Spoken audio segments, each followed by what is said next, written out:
រដ្ឋធម្មនុញ្ញនៃព្រះរាជាណាចក្រកម្ពុជារៀនដើម្បីខ្លួនយើងគ្រួសារយើងនិងប្រទេសជាតិរបស់យើងសូមអរគុណ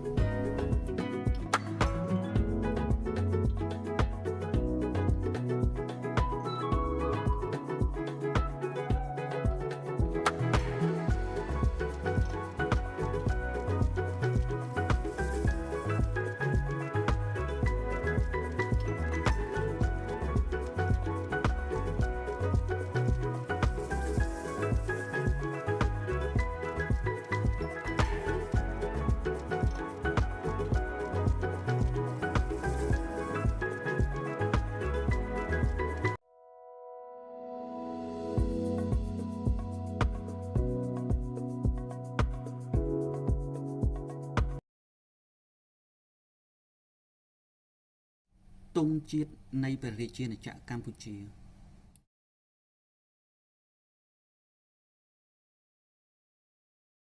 សូមអានបុព្វកថា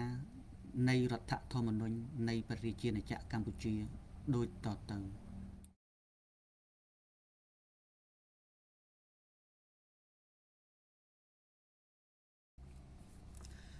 បុព្វកថា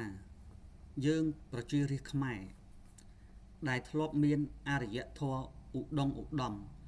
ប្រទេសជាតិស្ដុកស្ដំធំទូលាយថ្កុំថ្កើងរុងរឿងកិត្យានុភាពខ្ពង់ខ្ពស់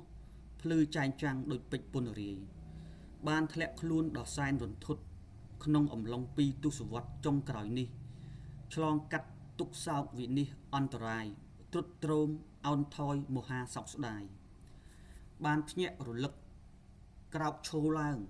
ចងបាច់ឆន្ទៈមុះមុតបដូរផ្ដាច់រួបរวมគ្នាពង្រឹងឯកភាពជាតិរក្សាការពារទឹកដីកម្ពុជាអធិបតេយ្យថ្លៃថ្លានិងអរិយធម៌អង្គរដ៏បវរកសាងប្រទេសជាតិឲ្យទៅជាកោះសន្តិភាពឡើងវិញផ្អែកលើប្រព័ន្ធប្រជាធិបតេយ្យសេរីពហុបកធានាសិទ្ធិមនុស្សគោរពច្បាប់ទទួលខុសត្រូវខ្ពស់ចំពោះវាសនាអនាគតជាតិឲ្យបានឈានឡើងរីកចម្រើនលូតលាស់សម្បូររុងរឿងជានិច្ចនិរន្តរ៍ក្នុងឆន្ទៈមុះមុតនេះយើងសរសេរចារឹកក្នុងរដ្ឋធម្មនុញ្ញនៃព្រះរាជាណាចក្រកម្ពុជាដូចតទៅ